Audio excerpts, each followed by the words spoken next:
Good morning, everyone, and welcome to this Student Wellness Wheel information session today. So my name is Denise, and I'm the first year experienced student assistant, and I'm actually also part of the peer health education team this year.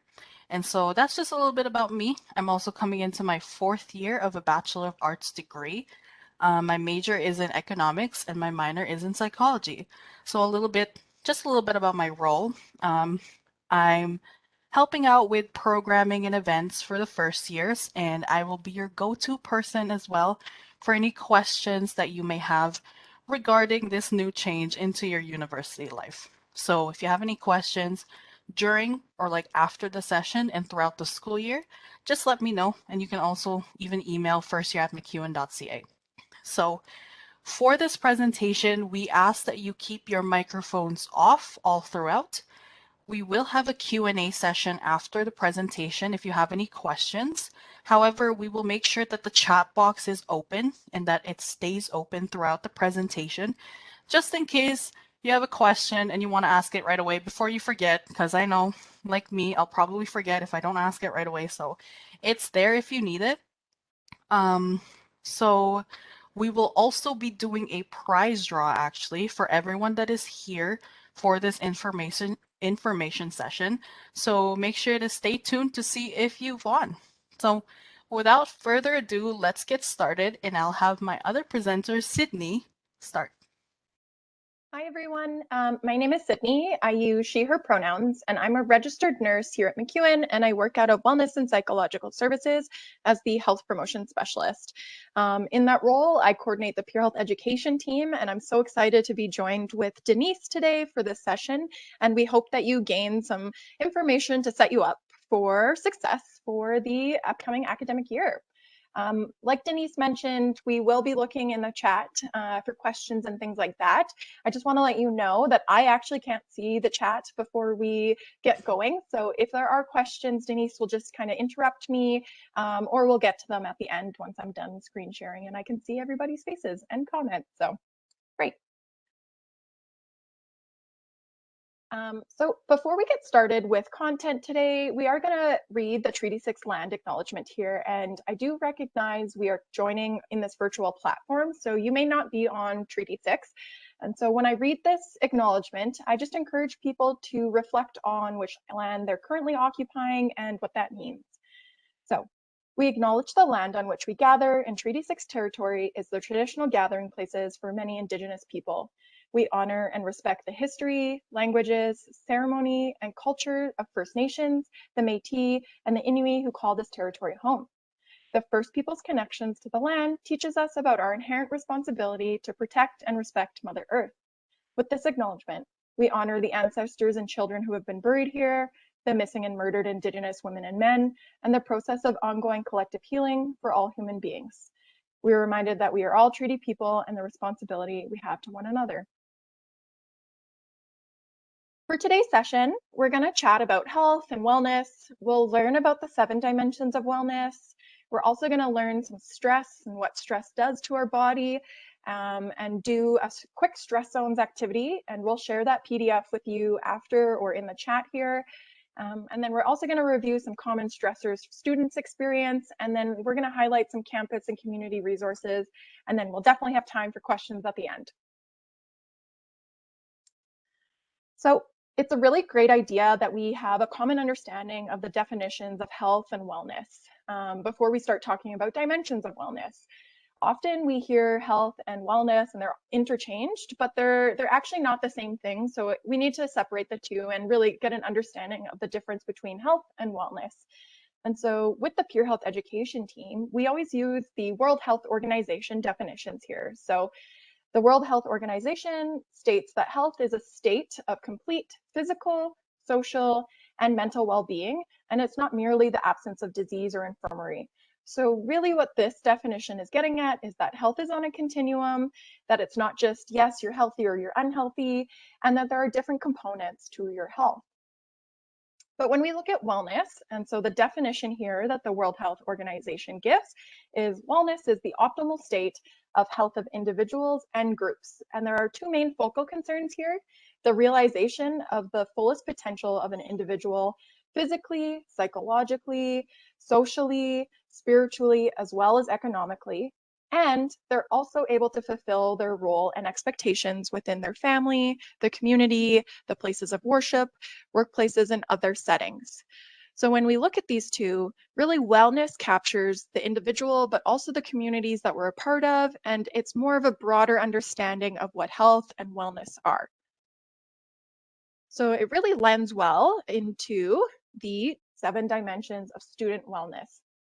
And so this is an infographic that our peer health education team created with a variety of dimensions that influence student wellness. And so when we look at this picture here, we can see that it is a circle or a pie, and there are different pieces to this pie. And within each piece of this pie, there are different dimensions or different things that we'll talk about here to gain an understanding of what a whole person's wellness looks like. This might look familiar to you. There's a variety of different dimension wellness models out there. Some have 4, all the way up to 12. And the really great thing about dimensions of wellness is that you can make it individual for you and personalize it for you. So if the model out there with only 4 dimensions really speaks and it's meaningful to you, then use that model. But this is just a general one that we find fits really well for the student experience. So the 7 dimensions here, they all play a part into one another. And depending on what you're doing to support your wellness within each dimension, the pieces will grow or fluctuate in size and wholeness. So it's really important to note that you can't just neglect one piece of your puzzle here and expect your whole wellness to be okay.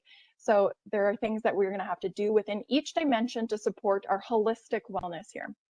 So as I speak about these dimensions, imagine yourself in the middle of this wheel and think about each dimension and what you're doing already to support that aspect of your wellness. So the first dimension here we're going to talk about is academic and career wellness. And often we put these two together because they go hand in hand. Most people come to university or take a post-secondary degree program or diploma program to gain skills that will further them in their career. So they go hand in hand. And really what academic and career wellness is all about is are you enjoying your work? Are you enjoying your studies? Are you feeling fulfilled in what you're doing in your career or what you're studying?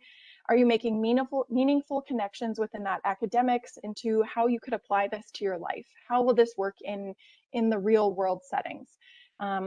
It's more than just getting good grades or getting the job that you wanted. It's really being fulfilled in what you're learning, applying your skills, applying your knowledge, and meeting the demands of your work or study program. And so academic wellness is really important for university students. And there's a variety of different resources that you'll be able to access if you ever need support, like the library or our peer tutor program with the Writing and Learning Center, or even your academic advisors, your instructors, and peers can be a really great source of support for your academic wellness here.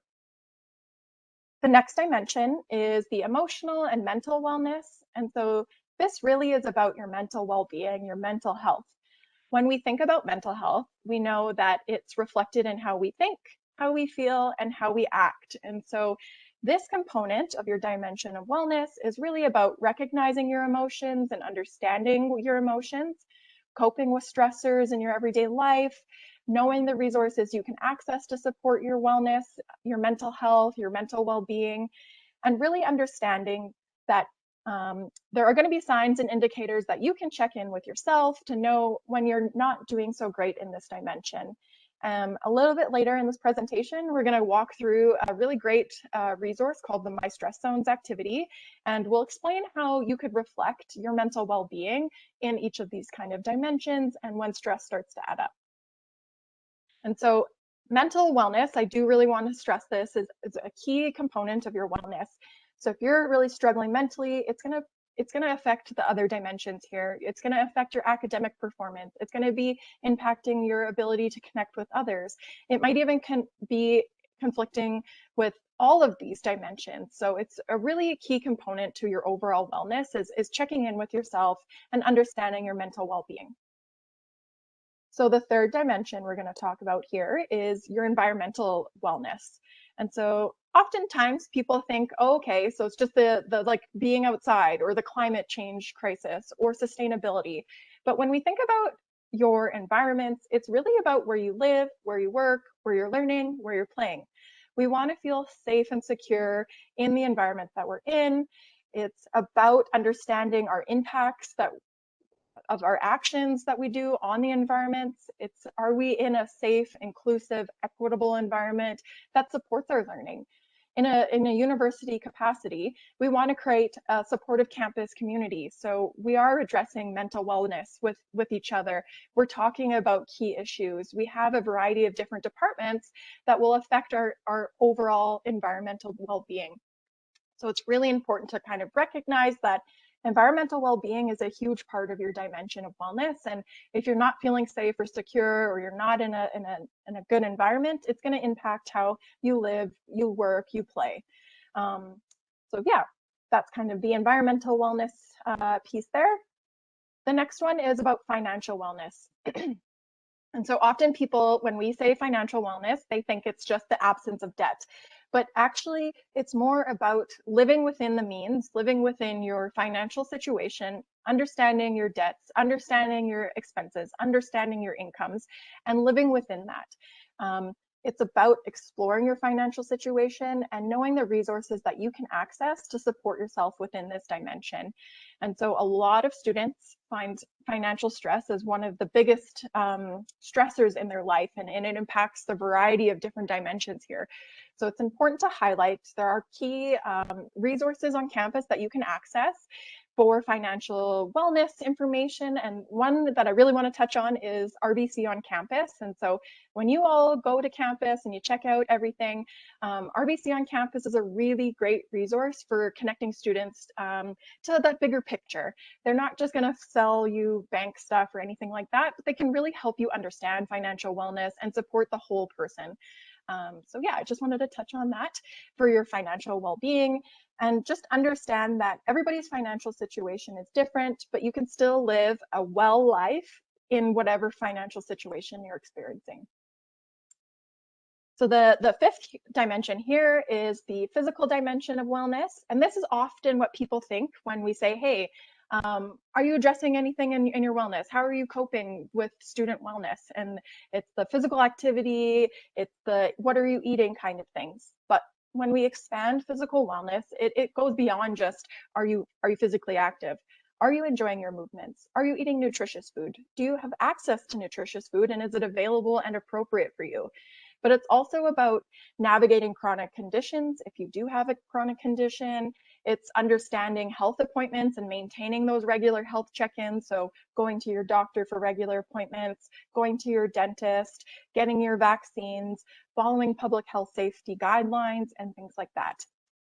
I do want to say that often when university students experience crunch time and midterms start piling up, physical wellness tends to be the first thing that gets put down to the wayside. But it's really important to emphasize that your physical wellness will have a huge impact in your overall wellness. So when you're physically active, you actually release some reduce your stress hormones, which will then allow you to learn better, feel better about yourself, achieve the goals that you want to do. So it's just really important to, again, remember that there are steps that we need to do in every single one of these dimensions to support our whole picture, our whole wellness here. So the next one is social and cultural wellness. And so these tie in very closely together. And their social and cultural wellness is really about connecting with others, experiencing new experiences, learning from a diverse culture background, and appreciating those experiences that you have. It's about being connected to your peers, your friends, your family, and really making that meaningful human-to-human connection here. With the COVID-19 pandemic, often like the social aspect of our life might have been really impacted, but we are going to touch on different ways to stay connected with folks, even if we are in this online world. And then finally, our seventh dimension here is the spiritual wellness. And this doesn't necessarily have to be tied to a faith-based group or religion. It's really about a connection to a higher sense of power and a purpose in your life, whether that is faith-based or that's just something that you connect with, you meditate or you do grounding exercises and you feel a spiritual connection to something higher that connects you to a meaningful purpose in your life. So there's a variety of different resources within each of these dimensions that you can support yourself on campus. And I encourage you to check out the new student orientation site because they have a variety of resources that students can access. And before we move on to talk about stress, I do want to emphasize the connectiveness in this dimensions in yourself. So for example, if someone is experiencing financial situation that doesn't allow them to do certain things like go to the movies with their friends, their social aspect is going to be impacted. But then financial stress is one of the biggest stressors for students, and that will impact your ability to learn, that'll impact your mental wellness, and it might even impact your environmental as well as physical well-being. For example, if a student had to choose between paying rent for the month or eating for the month, you know, those situations are really impactful to a variety of different dimensions. So I just want to emphasize that you are a whole person and there's different things in each dimension that you should be doing to check in with yourself, assess how you're doing within each of these dimensions because they do play a part in each other. And finally, before we move on to stress, I do want to emphasize people's health outcomes, people's health and wellness are impacted by more than just the sum of their choices. There are things called the social determinants of health, where depending on the situation and the living situations people are in, that'll impact their wellness. And in this presentation, we really focus on the individual aspect of supporting their wellness, but I just want to touch and let people know that no matter what, people's situations are going to be different from person to person to person. So something that works well for you might not work well for someone else. And so just be aware that individuals have different health outcomes based on different situations. All right. So we're going to get into the nitty gritty here and talk about stress. And I think that's what most folks kind of want to know about is how is stress going to influence my overall academic performance, but also my well-being. In 2019, in the spring of 2019, pre-pandemic, MacEwan University participated in the National College Health Assessment Survey here. And so students were able to respond to the survey and we collected health and wellness information. And I just wanted to share a few of these stats with folks. So 94.2% of MacEwan University students reported at some point in the last 12 months, they felt overwhelmed by everything they had to do. Almost 75% of students reported that at some point in the last 12 months, they felt overwhelming anxiety. Nearly 50% of students reported that they experienced more than average stress, and almost 20% said tremendous stress they were experiencing while they were in academic year. And then finally, almost 52% of students reported that stress was a major factor influencing their academic performance. And really, I don't want to share these to scare anyone. I just want to emphasize the importance of stress management and maintaining your wellness because we know stress is a common experience for students in university, but there are things you can do to support your wellness in each dimension so that the impact of your stress isn't as bad or as much it takes as a toll as maybe if you weren't doing things to address those stressors. So I'm going to pass the mic over to Denise, and she's going to give us a great overview of stress. All right, so thank you so much so far with the information you've been sharing with us, Sydney. So now let's talk about stress. So what exactly is stress? Now, I'm sure we've all felt this at one point in our lives, and we're just gonna end up feeling stress at least like continuously for a while. So let's talk about it a little bit more. So stress is the body's reaction to a situation triggered by real or perceived threats or stressors. So, stressors or the threats causing stress are perceived by your mind, and then your body pretty much has a reaction to that. So, the reaction we have to a stressor can help us get through challenging situations. However, that doesn't mean that the reaction is always the best way to actually handle that sort of situation. I don't know if you've all heard of the flight versus fight versus freeze reaction, but in case you haven't, this is just pretty much the body's reaction to threats. So when this happens, hormones are released and the autonomic nervous system is triggered. So you may start to feel a little bit of some physical changes, such as a faster heartbeat, your breathing becomes faster, and just a whole whack load of like physical changes. Basically, your brain and your body are getting offline, or the mind and your body are stuck or drawing a blank on what to do. So we see the freezing as a protective measure, and actually, freezing is more commonly known to us as anxiety. Now, our individual responses to stress can depend on several factors, like if that stress is short term or long term, if you've had past experiences similar to that situation that's causing you stress right now, and just so many more factors. So, the more stressors you have going on will also affect the way your body handles and adapts to whatever the stress is. Now, and some of you may be surprised to know that not all stress is bad stress. You're probably wondering, yeah, right. Trust me, I did too. But based on like what you see on the slide right now, this little graph, we can actually look at stress as something that's on a continuum. So the graph is a simple way of explaining the stress continuum. So I'll go a little bit into it some more. We can see that there are three distinct sections here. So in the calm area, this is really when you don't have any stress. In this area, you won't really feel motivated to do anything. And as you can see in that little like bubble right there, it's meh. So sometimes this is good and we need a break, but for extended periods, we might start to feel a little bit of a bleh, and we might feel that we're stuck in a funk. In the middle section, we have a good, pretty healthy amount of stress. So this makes us feel a little bit more motivated to complete tasks and achieve whatever goals we have. And we're able to manage everything and we feel good about what we have to do. So this little peak, I guess, is called eustress, and this is when we achieve a lot. Now, in the last section, this is where we just have way too much going on. It's red, orangey to red, as you can see. In this little distress peak or like funk, we're so stressed and we have too much on our plate that we start to see a decline in our ability to complete any tasks.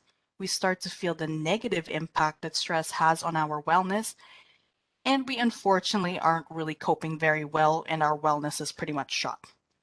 So basically, it's important to recognize what your signs and your indicators are of when you're doing well and whenever you start that you're not really managing well and that you're not feeling great. So in the next slide, we're going to show you that resource that we keep bringing up about that you can use to check in with yourself and help you recognize how you're doing and what you can do to support your wellness. So this is called My Stress Zones, and it's really simple and really nice. And it's this little activity sheet that was actually created by the peer health education team, basically to help us students become aware of our own signs and indicators and how we're managing and coping with stress. So we will be sharing the link to this activity sheet so that you can do it yourself as we're doing this presentation or on your own time afterwards, but it'll be in the chat box. Actually, I do see it now in the chat box. So thank you so much, Danny, for putting it on there. Now, we're going to go through a little bit of walkthrough on how to use this worksheet. So in the green is when we are managing our stress levels pretty well. So we feel good. For example, we're sleeping well, we're eating well, and we're reaching our goals. So an example perhaps of how to cope when you're on the green zone is to pretty much continue with how you're doing, like continue your schedule, fit in some self-care here and there, but keep up the good work when you're on that green zone. Yellow is when we start to have a little bit of like self-limited stress. For example, you've got some assignments to complete, exams, lab paper, something that adds stress to our life, but you're still managing okay. So you may notice some slight changes to your routine or how you're feeling. You may, for example, start to skip the gym so that you can catch up on homework or like sleep a little bit later to finish that paper that you're doing. So if you find that you're on the yellow zone on how to cope in it, you can perhaps schedule some 15, 20-ish minutes workouts in between, something like that. Something little, something that can help you manage your stress a little bit more. Now, the orange zone. So the orange zone is when we start to have a little bit more and more stress building up. So this could be like, for example, there was one week where I had pretty much all my classes had finals. I had 5 courses, 5 finals, all in the span of that week, every single day, one per day. That was that was a lot, and that can happen. And sometimes maybe if you have that situation, you also have work that you got to do that you can't get out of, or maybe some personal thing you got to get through. But basically, you just have a little bit more going on. So, orange is when we really start to notice more significant changes to our wellness. It could be feeling like I can't keep up with anything. I don't know where to start. When you're in the orange zone, you can pretty much try to cope by perhaps reaching to people that you're comfortable with, reaching out to your supports like your friends or your family. And you can even like check in with student services such as the Writing Center, which is a free student service that you should all take advantage of, especially like starting now. The Writing Center, you can see if they have any good tips on how to help you write that paper of yours and perhaps do some breathing exercises and like meditation, mindfulness exercises that can help you out. It all depends on you. Now, sorry, we'll move on to the red zone. So, red is danger zone. Like, this is pretty much when you need to reach out for help. So the red zone, you've reached your breaking point. You may be feeling a little bit more overwhelmed, like you can't do anything. You feel like a failure, which you're not, and you can't function. So some coping strategies for the red zone can be like seek support. That's the main thing. So again, talk to your friends, family, loved ones, seek professional support. For example, like we have wellness and psychological services, or you could talk to your family doctor or any other healthcare provider that you feel personally comfortable with. So now, what we're going to do is that we're going to take a look at an example of a filled out my stress zones. So can you all see how you can use this tool for each dimension of wellness? It's a pretty good idea to use this for each dimension and personalize your own with coping skills that are meaningful for you. So if you have any questions about this resource, feel free to drop them in the comment section below and we'll make sure to get to it as soon as we can. Now, we'll move on and talk about some common student stressors, common student concerns. Time management. Now, this is a huge student concern, and this is one that I've had to pretty much um, cope with and try to learn very, very early on, basically during my first year. So, time management is basically very important to a university student. You can even think about time management as a form of self care because you'll feel a little bit less stressed by practicing managing your tasks, your time, and your energy. So, we have a few examples here of how you can practice some time management skills. And again, like all of this, like it's dependent on the person and you eventually build up to it. Like nobody learns time management skills in like a day.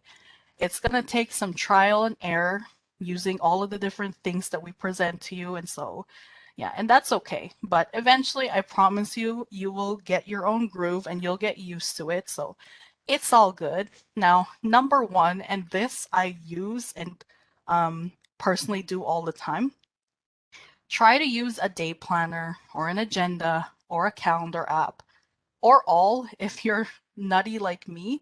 I use all of them. I have an agenda and I have my notes app to remind me about everything because I want to make sure that I don't miss anything. So I know it's a little bit overkill, but that's just me. Some people are good enough with an agenda. I respect that, but use whatever it is that you want to help you plan out your time, your tasks, your energy. It's basically easier to keep track of everything if it's in one spot that you can look at. So, an agenda seriously helps.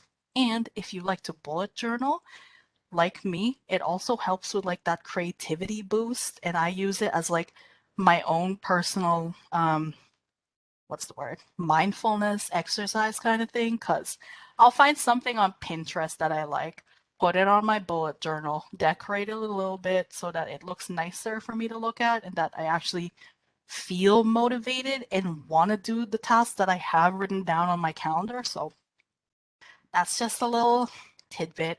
Maybe it'll help you, maybe it won't, but again, it's up to you. Number two, start by adding all your major important dates and commitments like due dates, exam dates, midterms. Put them all in one spot. Write them down, put them on an app, depends on you. So if you're able to, try adding them all for the entire term. I know sometimes we don't usually know our final exam schedule until like October-ish, but whatever you can write down and schedule onto your planner already, do it. Having a visual of what you have to do can really help you plan like your pretty much everyday tasks that you have to do. Number three, identify the tasks that you need to complete to be successful with your commitments.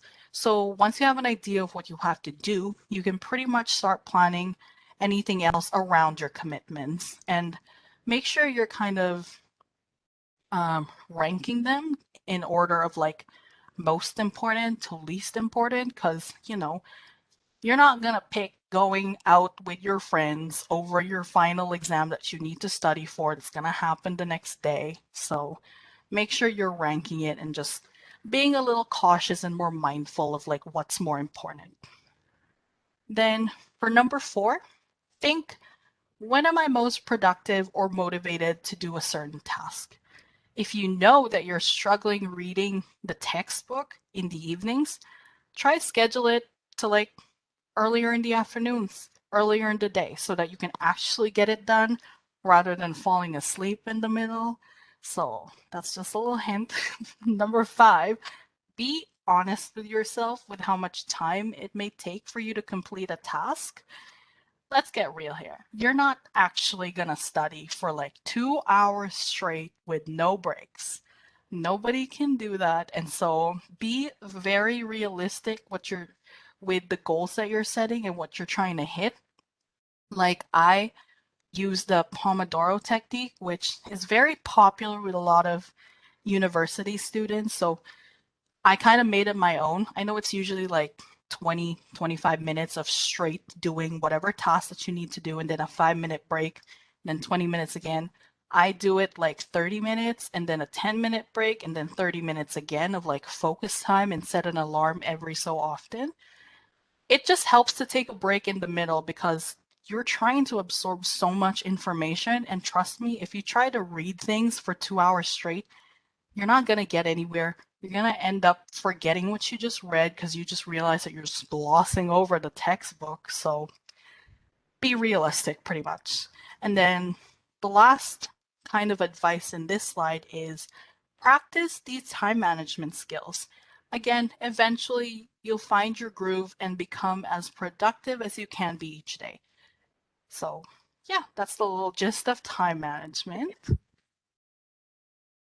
So the next one we're going to talk about is online self-care tips. And so I do want to, I guess, make people aware. Some of us will be fully online, some of us may be fully in person, or some of us may be on a hybrid. Regardless of the situations, we all spend time online. And so these are just helpful self-care tips to remember while we are working on computers and technology. And so our first tip here is understand this is an adjustment for everyone. Well, I recognize this pandemic has been going on for nearly 2 years now, and many of us have adapted to the online world. Some of us may be coming from situations where we were fully in person from high school or other things, and now we're fully online, or vice versa. there could be just a variety of different situations people are coming from. And so university is going to be an adjustment for everybody, regardless of your situation. And so just be kind to yourself, recognize this is an adjustment, and it is going to take time to get into your groove and feel comfortable with your routines and things like that. The next tip here is don't be too hard on yourself or don't feel guilty if it's hard to focus. Especially right now with a variety of things being uncertain with the COVID-19 situation, it can be really, really challenging to focus. Your brain naturally gets distracted when there's a lot of other stressors going on. And so just be kind to yourself. Try that Pomodoro method, like Denise said, where you give yourself 30 minutes or 25 minutes of focus. If you're finding that you're struggling still with that, maybe take a step back, take a reflection. How are you doing? What else is going on for you? Maybe there's a roadblock or a mental hurdle that you need to get over before you can start focusing on what you need to do. The third step here for self-care tips online is make use of the resources that you have and services that are available to you. MacEwan has a robust services available to students for a variety of different reasons. So I really encourage you to check out all the resources and find which ones you think would be meaningful for you and connect with them early. The earlier, the better. You'll get more support that way. If you're in the pre kind of problem phase, you notice things are going on. If you access the services and resources earlier, the strategies to get you back into your optimal functioning will be a lot easier for you to do rather than waiting until the last minute and things are going really awry and your stress levels are quite high. It's going to be harder work for you to get back into that optimal state. So make sure you're aware of the resources and services you can access and then access them. Try to maintain a regular schedule or routine. That's a huge tip for everybody. So especially with us not really knowing if we're online or in person or we have a hybrid, our schedules could be different every day. But it's really important to try and maintain a regular routine. So regardless of the schedule you have for that day, try to get up at the same time every single day. Try to go to bed at the same time every single day. If you were online for your classes today, wake up as if you were going to go out the door and get ready. So do your makeup, have your shower, brush your teeth, whatever your morning routine is. If you were leaving the house, do that for in person for your online self-care. This is just going to help you gain some normalcy and your regular routine, and you're going to start feeling better if you know what to expect from day to day to day. My fifth tip here is include some physical activity or physical movement into your day. So many of us have been online for the last year and a half, and physical movement has been one of those things that people often struggle working in. It could be as simple as standing during a presentation. Convert your desk at home into a standing office. So for me right now, I have a box that I put my computer on so I can stand while giving this presentation. Just little pieces of physical activity will reduce your stress levels, will help your performance in your academics, and support your overall well-being. And then finally, if you are fully online, or even if you've spent a majority of your time online, make time for human connections throughout your day. We are social beings. We are social creatures as human beings, and we need one another. So try to make those connections. Instead of sending a quick text, why don't you do a video chat if you have 5 minutes with your friends or your loved ones? Take some time out of your day. If you have 8 hours of class, make sure you turn your camera on and you're engaging with your peers in the classroom.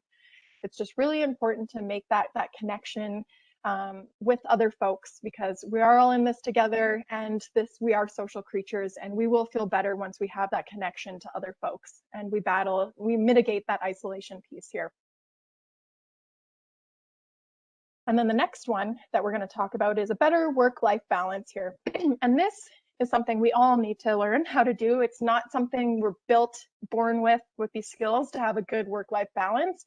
And a lot of these tips are going to play into your online self-care as well as that time management that Denise just talked about. So again, for better work-life balance, it's really important to set a routine.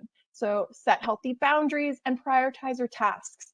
And what I mean by this is maintain your routine. So if you wake up at the same time every day, you go to bed at the same time every day.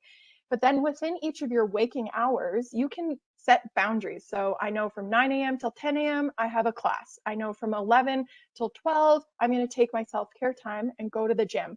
And I don't care what else is going on for me. My priority is to have this healthy self care time from 11 till noon. And then again, prioritize those tasks. So there are going to be times when things are more urgent than others. So those urgent prioritizing tasks you'll need to take care of before, let's say, you answer a text message to a friend chat. And it's just learning how to navigate and set those healthy boundaries will help you achieve a better work-life balance. The next step here is limit time wasting activities. And our brains love to be naturally distracted. And social media is one of these time wasting activities for me personally. I will set a 2 hour chunk of time to work on a project, but then 10 minutes into my project, I notice that I'm on social media, scrolling through TikTok, watching all of the videos, and I just get consumed. And before I know it, it's 45 minutes later, and I haven't done any of the work that I was planning on doing, and I've just wasted all my time. And then that's going to make me more stressed on later because I'm procrastinating what I was supposed to be doing. So when I set these healthy boundaries, I could say, I'm going to work for half an hour. I'm going to spend 5 minutes on social media, set an alarm, and then I'm going to go back to my work. So I'm limiting those activities that I still enjoy to do, but they're not wasting my time or I'm not feeling unproductive. And I'm still getting the things that I need to get done when I need to get them done by. The third tip here is letting go of perfectionism. And this is a hard one to do. Many of us feel that perfection is what we need to strive for, but that's not helpful. No one is perfect, and we actually waste a lot of time trying to be perfect. Rather, striving for perfection, strive for excellence and the best that you can do with the circumstances that you've been given. It's really about being kind to yourself and understanding you're trying your best, you're doing the best you can. And if you don't get 100% on your test, but you still get 80%, that's still an excellent mark, you know? So it's just recognizing perfectionism isn't a helpful and it can be really destructive pattern and letting go of that perfection seeking habits there. The fourth tip is unplug. So we live in this online world. Technology is huge. We have access to anything we want on the tips of our fingers on our phones. But it's really important to take some time out of your day to unplug every single day. Build this into your routine. Let go of watching Netflix at 10 p.m. until you fall asleep on the couch. Why don't you try turning off the TV, turning your phone on silent, reading a book for enjoyment, or playing a card game? Something that disconnects you from technology and lets you ground yourself back into the real world, the present world that you're living in. The fifth strategy here is self-care. So again, it's really important to manage your self-care and make sure that self-care is a priority to you. And self-care can be anything from working out or meditating, which reduces stress and improves your self-confidence and motivates you, to eating some nutritious food, drinking water, or taking time for your connections. Self-care is anything that you're doing to take care of your well-being. So it's really important for a better work-life balance to make sure you are addressing your wellness and you are taking your self-care as a priority. And then finally, start small and build from there. And this is all about setting small goals to build your confidence. We know that we can't change everything all at once because that's not sustainable. I know that I have 17 goals that I want to achieve to make my life healthier. I can't do every single 17 one of these goals all at once. So I'm going to break them down into smaller pieces. So if my goal was to drink more water throughout the day, I'm going to give myself a measurable goal. I'm going to bring my water bottle to campus. I'm going to drink that water bottle every day, and I'm slowly going to build on that goal to have X amount of cups of water a day, or whatever your goal is. The important piece is that you're starting small, you're building your confidence, you're motivating yourself to continue to achieve the rest of your bigger chunks of goals. Okay, so about isolation and meeting new people. As Sydney mentioned, we are very social creatures, and so social connection is very fundamental to our health and well-being. And I know that we've struggled a lot throughout the COVID-19 pandemic because, again, we don't get to see people. A lot of us are stuck in our homes, and so we missed that social connection a lot. And I'm not saying that it also wasn't hard even before the pandemic, because definitely it was. So here are just a few tips on how you could meet new people and just pretty much deal with isolation and loneliness. So the first one is to be strategic. So you can think about the types of relationships that you want. Like, for example, if you prefer talking with people in like smaller groups, then you can find opportunities that where you can meet people in those like smaller communities and smaller capacities so it's not very overwhelming. Basically, use your interests and your skills to your advantage. So the second one is to take it real slow. So if you're the type of person like me who isn't that outgoing, I'm a little bit more introverted, it can really be anxiety provoking to try and go out there and meet new people. And so building confidence is an ongoing process. Again, just like time management skills, you can't build your confidence overnight. It definitely takes time. So give yourself some manageable, realistic challenges that you know you can at least try and do. So if you feel very isolated, perhaps you can learn to be comfortable in public spaces by maybe just sitting in a coffee shop and like seeing all the crowds that go through. Basically, do what you're comfortable with and then slowly start to build up your confidence with meeting new folks. The third one is to engage in life activities. So, try new things, sign up for the campus events that are happening, join a student group, and volunteer around campus or outside of campus. These are all just some ways to get involved, and there are so many different ways to get involved both in person and online. So, when looking to meet new people, try and open yourself up to new experiences and try and have some fun as well. You know, you may need to step outside of your comfort zone to make these connections. And again, it can be hard. We recognize that not everybody will feel comfortable about going out of their comfort zone right away. But that's really the biggest advice that we can give. And it's the biggest way that you can actually um, develop your personality and your skills a little bit more. Now, the fourth is aim for healthy relationships and recognize that we can't be friends with everybody, and that is okay. So, that is not a reflection of your value or your worth as a person. You always want to be in a supportive, healthy relationship. Recognize that there is a give and take, and that people involved in the relationship should feel safe, supported, and that you connect in meaningful ways. The fifth one is to seek support. Opening up to a loved one can be a great way to feel better about how you're feeling. You can also seek support from a variety of campus resources. As we mentioned, there's like peer support, wellness and psychological services, and even the Fed team. So there's a lot of services on campus that you can check out.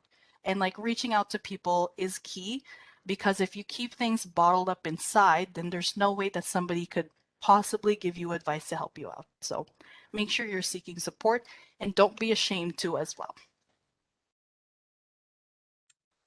Great. And so our final student common concern, and this is a big one right now, is managing the return to campus jitters. And so as things are opening up and people are starting to do more in-person activities and classes are returning to campus, it can be really anxiety provoking for a lot of folks because we just spent the last year and a half we're being told that we should stay away from people and it's scary to be around large crowds and things like that. But as we moved through the pandemic and technologies developed and vaccines happen and we're learning how to cope with this, campus is now starting to open up and it should be an exciting time, but it also can be a scary time for folks. So some of our tips here are ease back into it and visualize situations in your head. And what I mean by that is if you're able to know where your classes are in person, you can take the online campus tour and check out where you're going and get familiar with your environments. Or take the time before classes start, so this week and next week, to join campus, visit campus, explore it for yourself in a comfortable pace that's good for you and that you feel safe and secure and that you're easing back into going into this huge campus that you might not be familiar with. Again, our third one here is set a routine and stick to it. I can't emphasize enough how well a routine can help motivate you and support your wellness. So again, maintain that routine, regardless if you're on person or on campus or online. The fourth tip here is focus on what you can control and the facts.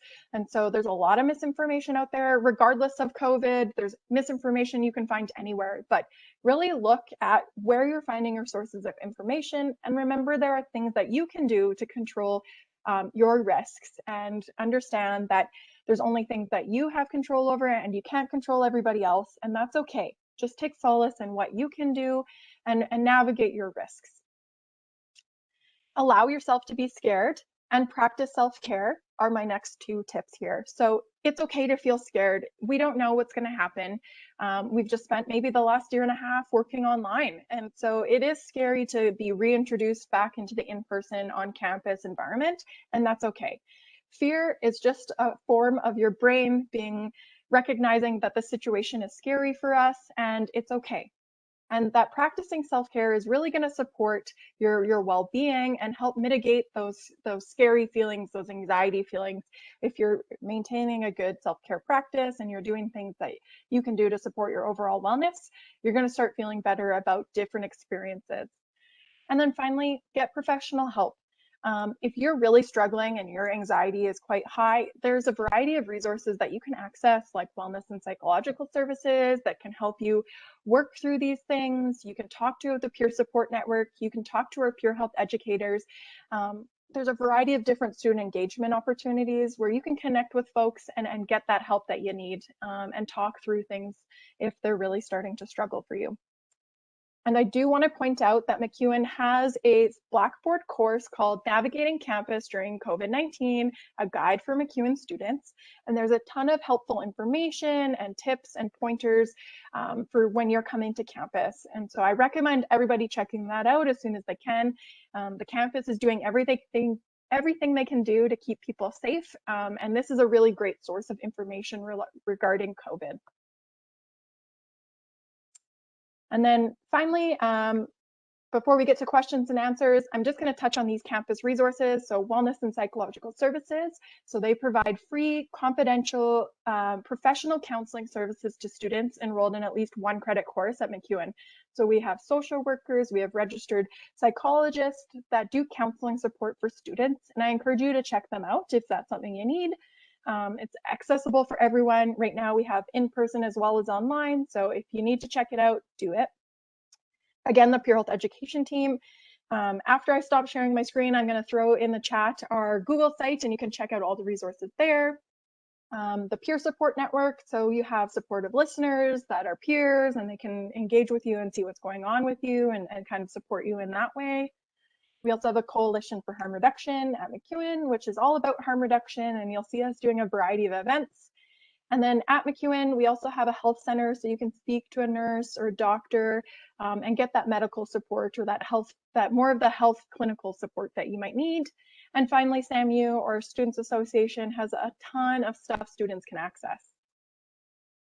And then finally, our community supports and resources. That could be your support networks, your family, your friends, faith groups, a doctor, maybe elders in the community, leaders, and 211. I just want to emphasize this. If you call 211 or you visit 211, you get access. You can see all of the services, mental health support, financial support, a variety of different supports, all within 211. And so I encourage folks to check that out if you're looking for community-based services.